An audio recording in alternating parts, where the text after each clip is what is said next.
The image makers, the designer-photographer partnerships that change the world. The way in which a fashion label presents itself to the world can be just as important as the garments it makes. Before a customer gets anywhere near the clothes, chances are they'll have some impression of the brand's broader image. That means a designer's work must be backed up with a strong and distinctive advertising campaign to generate a dedicated audience.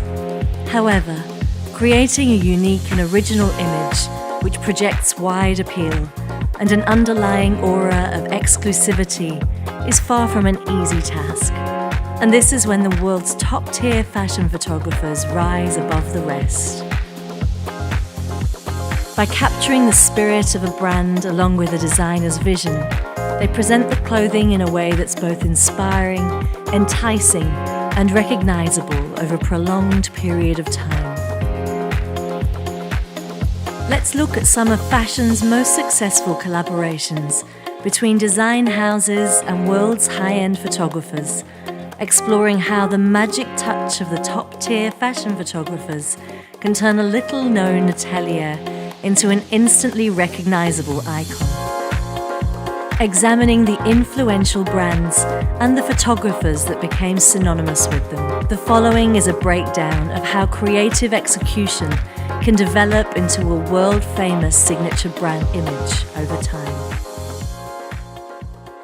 In the third installment of The Image Makers, we explore a collaborative partnership which is truly unique. It is between revered fashion photographer Nick Knight and the legendary designer Alexander Mcqueen, exemplifying the brilliant results that can be achieved when two creative geniuses join forces. Nick Knight refers to himself as an image maker, but within the fashion industry, the 56-year-old is regarded as one of the most influential photographers of this century. Knight's beginnings. Born Nicholas David Gordon in London in 1958, he followed artistic leanings from an early age. He studied at Bournemouth and Poole College of Art and Design. Around this time, his first photography book, Skinheads, hit the shelves in 1982. Before completing his studies, his rise to one of the world's most sought-after photographers had already started. His notoriety led to a commission by ID magazine's editor, Terry Jones, for its 5th anniversary issue. During this time, he also worked with Japanese designer Yohji Yamamoto, shooting his 1986 catalogue under the art director Mark Ascoli. From there, he went on to create successive catalogues for the designer, before scoring a position as the commissioning picture editor for ID. Knight has developed a worldwide reputation as an avant-garde digital artist and fashion photographer. His work continually pushes the boundaries of societal expectations, resulting in electrifying and captivating images. They leave an indelible mark in one's mind, the result of 3 decades of tireless work. His impressive portfolio of images conveys a deeper subtext behind their subliminal advertising. Boundless imagination. Knight's desire to experiment with cutting-edge technologies is the reason behind the launch of his fashion website, showstudio.com. Its debut in 2000 aimed to show the entire creative process, from conception to completion. Magazines are not the best place to see fashion anymore. Fashion is best seen on the internet, and therefore you have a different medium for that. So it really is just finding something that suits the medium it's distributed by. I think what the internet has done is allowed us to directly have a contact with our audience. So now a piece of work stands on its merits. Magazines and perfume companies and fashion companies would be completely open about being racist. And in the end, I didn't feel that I could just put up with that. I didn't feel I could just create all my work for all of my life in those circumstances. So I wanted to start something which I felt was a little bit more in line with what I felt about life. And I wanted a platform that I could say and do the things I wanted to do. His ability to work outside recognizable paradigms is the reason that Alexander Mcqueen sought him out to discuss collaboration. Nick Knight, in turn, saw a reciprocal imagination in the designer that knew no boundaries. He later tells Huffington Post, "Mcqueen wanted to do things differently from everybody else, to do things that felt much more exciting to work on, more experimental and more dangerous." Alexander Mcqueen.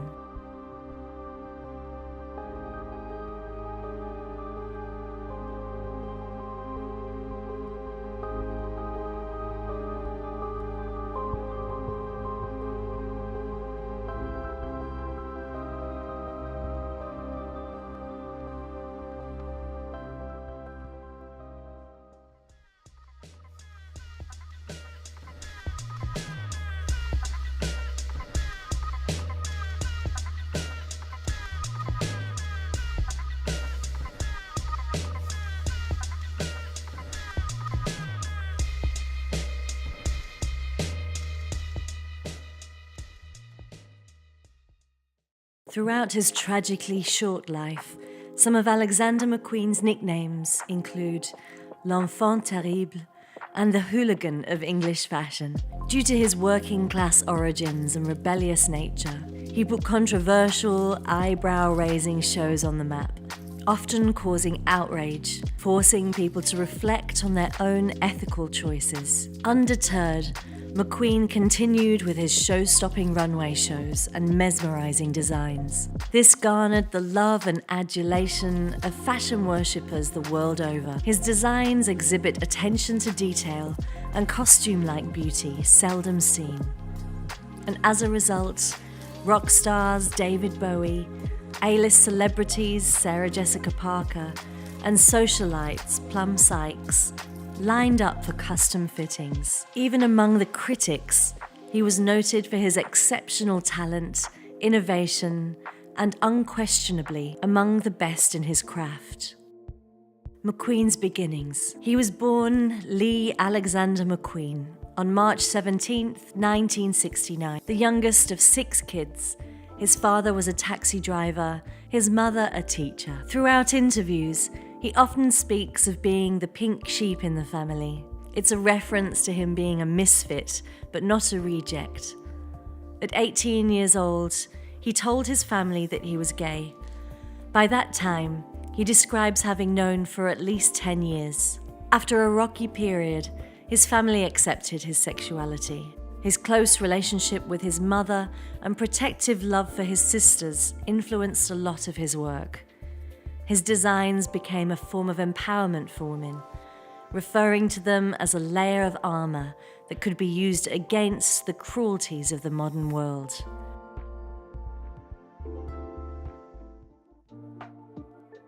Eponymous and infamous. Mcqueen graduated with an MA from Central St. Martin's College in 1992. His controversial graduate collection, Jack the Ripper, was bought in full by the fashion editor Isabella Blow, who became his muse, mentor, and influential supporter throughout life. She reportedly told him to go by the name Alexander in the fashion industry, rather than his given name, Lee. I discovered Alexander when he was at college, and I couldn't actually get a seat for his show, but I bought every piece in his collection. And I've followed him since he began, since he was a little boy on the dole. And I've given him a standing ovation since he started with his mother. Always 2 people in the audience that stand, his mother and myself. So we stick together, and I'm very excited about Alexander. I always go at midnight and hug him and kiss him and just have a quick look through the collection.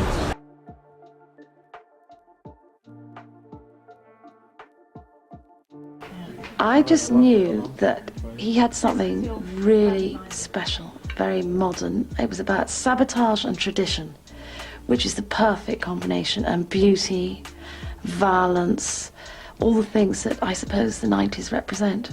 Mcqueen's starting career as a tailor begins soon after his studies are over, paving the way towards the launch of his eponymous line in 1992. He staged lavish shows during London Fashion Week and his name rapidly became infamous, most notably for his extremely low slung. He was the first to implement technology into fashion shows, and his rebellion against the industry's traditional aesthetic is always visible. Non-traditional beauty. Before inclusivity became a fashionable term, Mcqueen had already embraced it, using models that broke every stereotype. And he often used models that did not fit the traditional aesthetic beauty standards, including mentor and muse Isabella Blow. His exemplary work gained him recognition, and in 1996, he was appointed as the creative director for Givenchy, where he worked until 2001. He was not initially well received, with certain members of the press referring to him as the hooligan of English fashion. Despite this bias, his designs and runway shows during those years set the fashion world ablaze.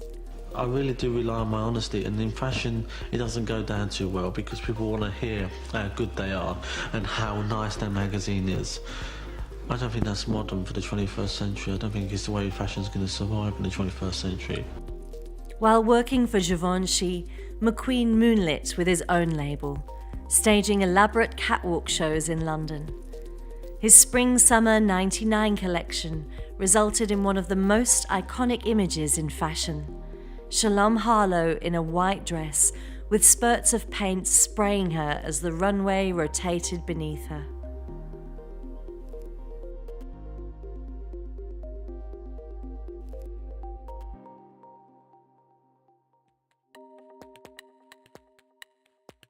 In December 2000, Mcqueen granted Gucci Group access to the arch-rivals of LVMH to buy a 51% stake in the Alexander Mcqueen name.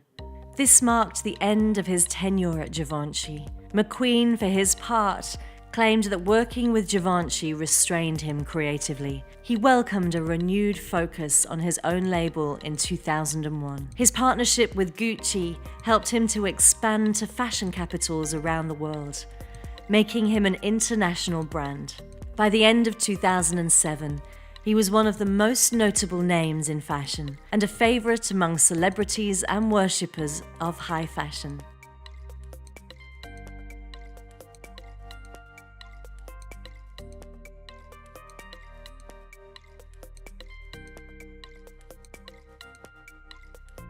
The creative partnership between Nick Knight and Alexander Mcqueen. Both Knight and Mcqueen share the label of visionary, taking a similar approach to their work. Knight was drawn to Mcqueen's designs from the first time he saw them. In an interview with the Huffington Post, Knight reflects, "Our friendship started rather strangely, to be honest. He recalls that each time he saw Mcqueen's work, he'd comment to the stylist, 'Fantastic Camilla, what are these?' And she'd say, 'Oh, they're from this new young designer who I think is really brilliant, Alexander Mcqueen.'" He goes on to say, "Then one Christmas, I got a fax out of the blue from Lee saying, 'To Nick, love Lee, happy Christmas.'" We started working on images for the Venice Biennale, and from then, every possible opportunity we had to work together, we'd try and grab it. Every season, every platform, whatever magazine or exhibition or whatever it would be. Nick brings a complete professionalism and an understanding of the technique in what it does. And if I choose to work with anyone, there has to be that give and take between two people. Kindred spirits confronting the norm.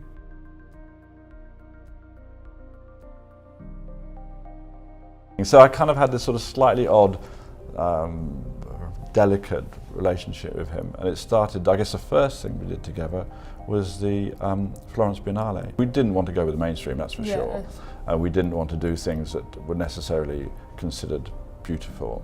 We found beauty, he and I found beauty in other things, and it felt so much more thrilling. Are the sorts of things that we both liked. And it was always a thrill when Lee would phone me and sort of say, "Okay, I've got an idea," or "I've got a thought," or "Why don't we?" Because you knew it was going to push our own boundaries. So you knew we were going to do things that perhaps we certainly hadn't done before. Never ever wanted to repeat himself. Very seldom wanted to photograph his clothes.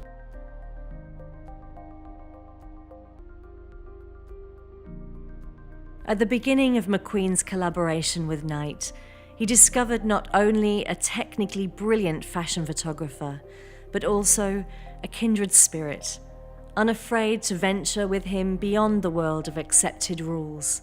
It's not so much violence, it's just confronting the norm, Mcqueen explained, in relation to Nick's work.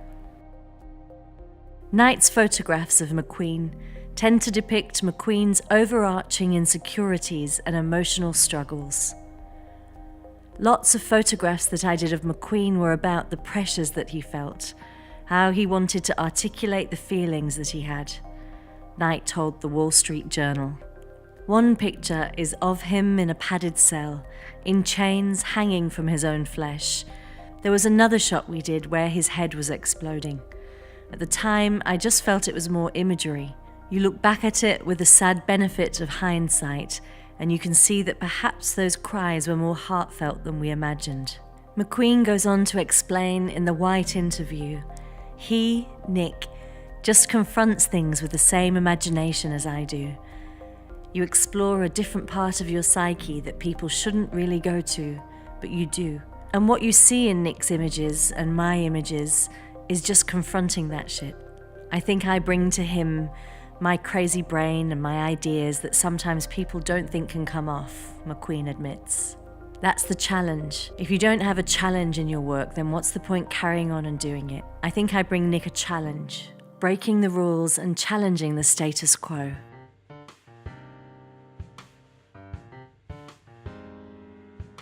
Knight often states that whilst he and Mcqueen did not intentionally set out to challenge standards of beauty, they were frustrated at the conservatism that was rife in fashion photography. Would you agree that there is a kind of violence in Nick's work and also in your shows? It's not so much violence, it's just confronting the norm. I don't think there's violence. There's a hint of sadisticness. But don't we all have that? Fashion is supposed to be an industry that's forward-thinking and is about breaking the rules, but it can be awfully conservative at times. Most of the images we see of women are really misogynistic, Knight told the Huffington Post. Women are cast into a very tight role. He saw women in a much bigger and much more exciting way. And I think that the images we created helped push the boundaries of what is included in society's vision of what's beautiful. And it was always pushing the boundaries of what was technically possible and of what people would accept as beautiful. The power of an image. Mcqueen focused on psychology over clothes. His designs are always a work of art, never displaying pretty faces or pretty clothes simply on a superficial level. Psychological themes cropped up time and again, constantly reflected in Knight's photography. I think I bring to him my crazy ideas and my crazy brain that sometimes people don't think can come off the ideas, and that's what I like doing. I like having an idea like the Ring of Fire and the last Mcqueen show. It's such a simple idea, but the techniques of it is very hard to do, and but that's the challenge. If you don't have a challenge in your work, then what's the point in carrying on doing it? Nick just confronts things with the same imagination as I do. You explore a different part of your psyche that people shouldn't really go to, but you do. And what you see in Nick's images and my images is just confronting that shit. We think as one, because usually what I was thinking, he was also thinking, no matter which directions it come out. I bring him my psychotic brain. Mcqueen calls his shows my own living nightmares. Knight supported Mcqueen's vision. There's a lot of bigotry, and there's a non-comprehension of the power of the image and what one can do with it. Those are the sort of issues both Lee and I had to deal with growing up in the fashion industry. So although we didn't set out to change the rules, both Lee and I saw beauty elsewhere. When you see a woman wearing Mcqueen, there's a certain hardness to her clothes that make her look powerful. Mcqueen says in an interview with The Guardian, "It kind of fends people off. You have to have a lot of balls to talk to a woman wearing my clothes." It's this sense of impenetrability, he says, that gives his girls their sex appeal. When a woman gets dressed up to go out at night, she wants to give 50% away and hold the rest back. If you're an open book, there's no allure. When we work together, we think as one, Mcqueen said. Because usually what I was thinking, he was thinking. No matter which direction, we both had the same idea. But we also admit to each other that sometimes things don't work out. Visionaire 20 and a collaboration with Bjork. Knight's futuristic rendering of Devon Aoki in Mcqueen for the cover of Visionaire 20 in 1997 is still amongst the most iconic images produced as a result of the pair's collaborations. Shot in cold blue light and wearing a silk dress with embroidering, the young Aoki appears as a wild cyborg. She's a one-eyed geisha whose forehead has been sliced open and is held together with a safety pin. In a surreal twist, the gash does not bleed blood, but springs forth life, signified by a twig of cherry blossoms. Homogenic. In February 1997, while on the search for visual artwork for her album cover, Bjork was reading an issue of Visionaire when she was captivated by the image of Devon Aoki. Out magazine wrote, "Something about the coldness and the hardness contrasted with the flowers erupting from this digitally mastered image resonated with Bjork." She subsequently approached Knight and Mcqueen about art editing an album sleeve that would represent not just her, but the ideas of the album. She explained what the album was feeling like. She said it was kind of a blue period in her life, and she said it was kind of downbeat, and she had taken all these references from all around the world, all these types of different singing, types of different pitches in her voice. The collaborative team of Mcqueen, Knight, and stylist Katie England went on to design and create all the artwork for Homogenic, an album so successful it planted Bjork firmly within the international realm of music fame. Homogenic was very much about a person that's put into an impossible situation under a lot of pressure. Mcqueen's Autumn-Winter 1997 collection, appropriately titled It's a Jungle Out There, focused on the food chain and natural selection. He collaborated with Knight on the campaign, who later did a modern reprisal using original designs. "An awful lot of fashion and business is very dull," Knight explained to the Huffington Post. "People are very conservative in lots of ways, sexually or politically, and Lee wasn't." Controversial extremes. For Mcqueen, it was all about stirring emotions. The whole show feeling was about the Thompson's gazelle. It's a poor little critter. The markings are lovely. It's got these dark eyes, the white and black with the tan markings on the side. But it is the food chain of Africa. Mcqueen quoted in Caroline Evans' Fashion at the Edge, "Spectacle, modernity and deathliness. As soon as it's born, it's dead. I mean, you're lucky if it lasts a few months, and that's how I see human life. In the same way, you know, we can all be discarded."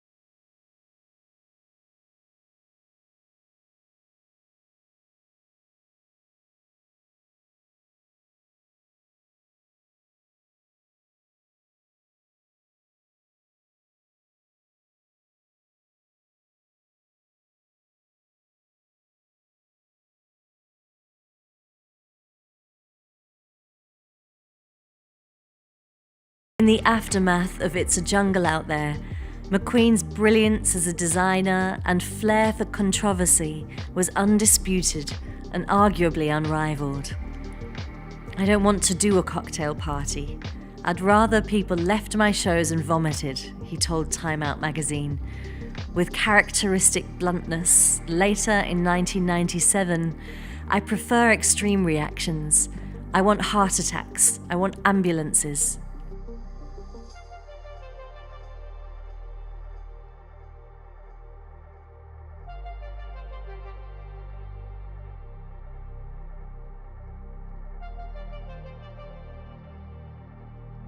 Fashionable, 1998. In 1998, Knight and Mcqueen produced a never-before-seen editorial for Mcqueen's guest-edited issue of Dazed and Confused magazine for Fashionable. Unprecedented within the realm of fashion, the project features a number of models with disabilities in order to challenge beauty ideals. Lee would find beauty in places where other people wouldn't look. Knight, a strong advocate of inclusive fashion, later told the Huffington Post.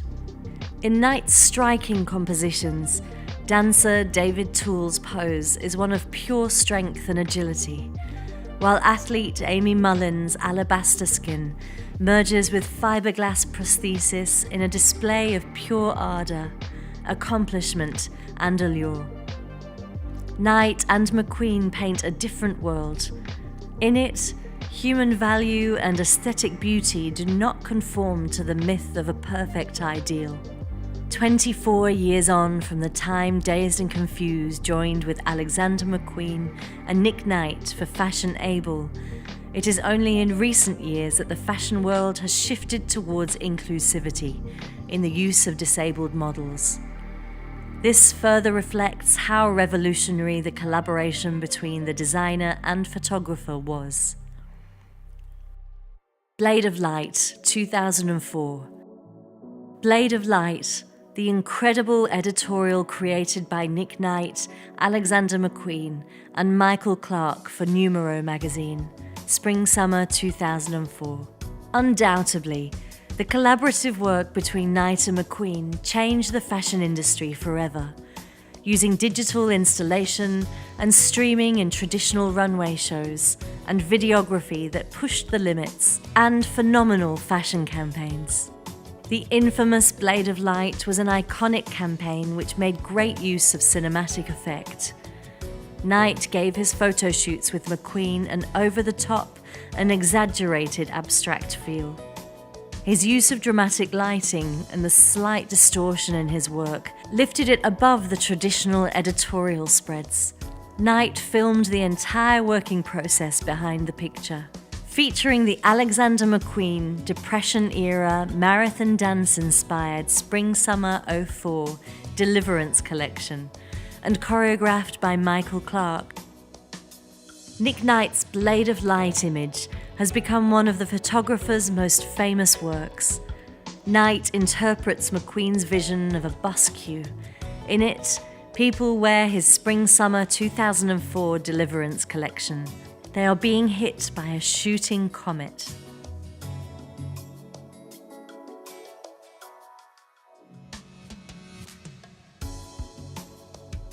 Collaboration with Puma. In 2005, Puma announced their first collaboration with Alexander Mcqueen. The campaign imagery for the collection, which went on sale in spring 2006, was shot by Nick Knight and inspired by Lee Mcqueen's passion for nature. The duo designed the Man-Cat logo, fusing together a visually compelling line with intricate craftsmanship that juxtaposes the contemporary with the sophisticated. The work between Puma and Mcqueen, assisted by Knight, was instrumental. It's a scary animal. I mean, a skinless man-cat with the abdominals and pecs and quads and biceps of a man, but in the form of a cat. It laid the groundwork for fashion's acceptance of the bulky or conceptual sneaker, while pushing the irony of exaggerated proportions and palettes as far more than a faux pas. It was also one of the original collaborations between fashion and sportswear.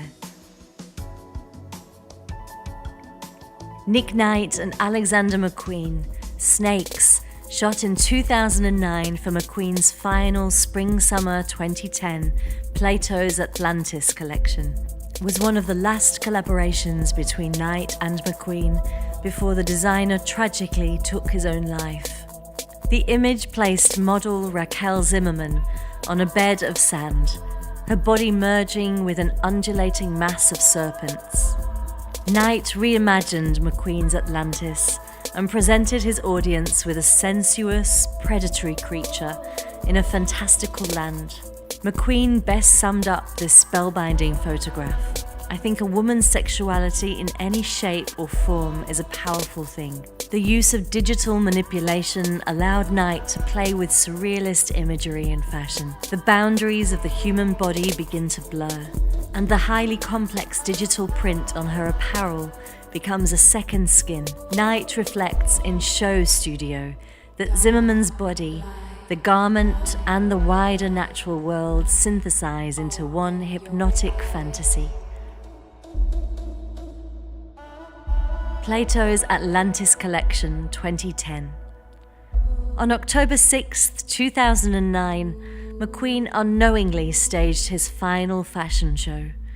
In a collaboration with Knight, in what was to serve as the forebear of fashion's streaming revolution. The Plato Atlantis show featured huge, menacing robots roaming up and down the side of the runway, following the models, filming their every movement, then swiveling sinisterly around and filming the front row. Alexander Mcqueen had basically turned the show into a spectacle that was broadcast across the internet, Knight tells British Vogue. Fashion entertainment. In his interview with Vogue, Knight described the Spring-Summer 2010 Plato's Atlantis collection. Mcqueen turned that fashion into entertainment, and that's where the difference is, the photographer reflected. That's why there's 3.5 million hits on YouTube. Making fashion into entertainment across the internet is the key to it. Lady Gaga launched her Bad Romance single, Queen's Tragic End. He never seemed like the sort of person who was going to take his own life, Knight said in an interview with the Wall Street Journal. He always seemed so sure of himself and so tough in a confrontational way. You felt he was going to take on anybody, the fashion world, the art world, anybody. He wasn't frightened of anything. On the 11th of February 2010, Mcqueen, pushed to the edge by the death of long-term mentor Isabella Blow, followed by his dearly beloved mother, devastatingly fell victim to the demons within his own head, choosing to end his life. The fashion world at large shed a collective tear at the loss of a brilliant designer and a beautiful, down-to-earth and genuine soul. Alexander Mcqueen has always attracted the top names in fashion to model for him, among them Kate Moss and Jodie Kidd. His talent earned him the title of British Designer of the Year on 4 occasions. He was also awarded the CBE. His vision was astounding, bizarre at times, sometimes deeply unsettling, but he kind of he knew no boundaries. Whatever it took, he would do in order to create the vision that he saw. Alexander Mcqueen's vision inspired millions, and few were as personally moved as his long-term collaborator, Nick Knight, who has since continually honoured him over the years through images, films celebrating his life, and exhibitions dedicated to their work together. The one amazing thing about working with him was his speed of comprehension. So he would be able to see the idea so much faster than anybody around him, myself included. And he would get quite frustrated that other people would have to catch up. So meetings with Lee, and often we at that time it was at Hoxton Square, but later it was sort of elsewhere in East End. But meetings with Lee were always fairly kind of, Lee would deliver the idea or the thought or the desire of what he wanted to do, and then we'd all start talking about it as if we were trying to catch up. And by that time, Lee was off. I just want to be a wallflower, Mcqueen once told The Guardian. Nondescript, just not anything. I don't want to see me. Black. It honours his beloved friend, full of shots from backstage at the iconic 2004 Mcqueen Black event. The enormous tableau showcases a number of breathtaking looks from the runway event. It's tricky working by myself on an image that I know Lee and I would have worked on together. Knight wrote on his website, Show Studio. I'm very aware what he would like and what he wouldn't, so in some ways I've been very cautious. But we've created what I hope will be considered a very beautiful and incredible image. Mcqueen, nearing completion of the project and full of anticipation, insisted they shoot behind-the-scenes footage at Earl's Court, the event venue.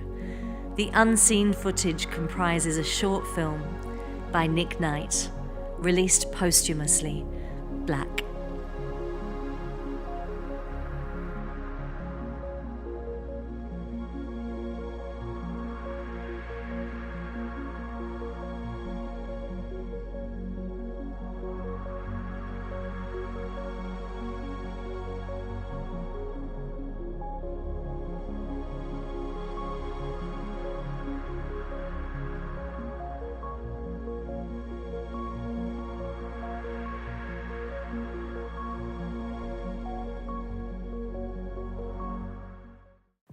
Savage Beauty exhibition at the Met Museum. In 2011, the Savage Beauty exhibition detailing Mcqueen's career was on display at the Met in New York, where Nick said it drew an eclectic crowd. There were people waiting in the queues around the block to try and get in, and they weren't just fashion students, the photographer reflected. There were a lot of ladies and men in their 50s, and plumbers. Everybody wanted to see it because it touches something within you. It moved to the Victoria and Albert Museum in London until August 2nd. Demand was so high that the museum stayed open throughout the night for the final 2 weekends of the show. It became the most popular show ever staged at the museum, selling over 480,000 tickets during its 21-week run.